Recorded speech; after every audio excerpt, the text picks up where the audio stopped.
Lors d'une situation d'urgence, bien choisir un champ ou une route où se poser fera toute la différence. S'il est impossible d'atterrir sécuritairement, toutes les bonnes décisions que vous aurez prises antérieurement n'auront aucune importance. Du haut des airs, vous observerez 3 genres de champs, vert, brun pâle et brun foncé.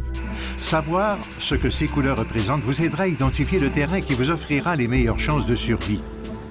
Prenons le temps d'en examiner les particularités du haut des airs et au niveau du sol. Les terrains brun foncé devraient être éliminés d'entrée de jeu. Il s'agit habituellement de champs fraîchement labourés et vous risquerez de vous retrouver à l'envers aussitôt que la roue de nez touche le sol. La situation est moins nette en présence des champs verts.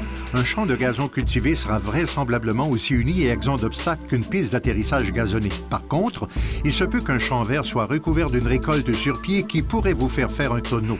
Inspectez la bordure des champs, les coins en particulier, pour tenter de déterminer la nature des plantes.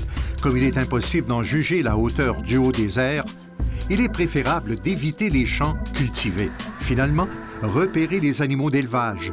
S'ils constituent des obstacles à éviter, leur présence peut signifier que le terrain est suffisamment uni pour y atterrir.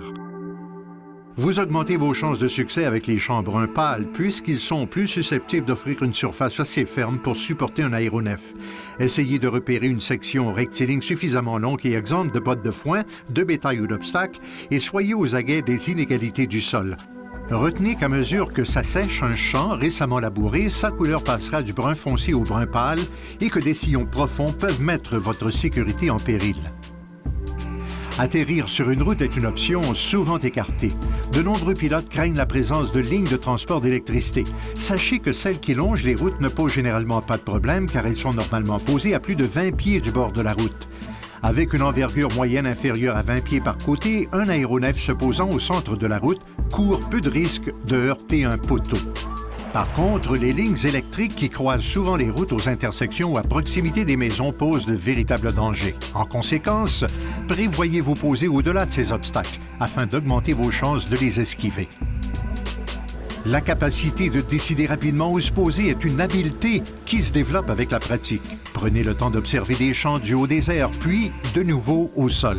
Vous serez mieux équipé pour prendre la bonne décision si jamais vous faisiez face à un atterrissage d'urgence.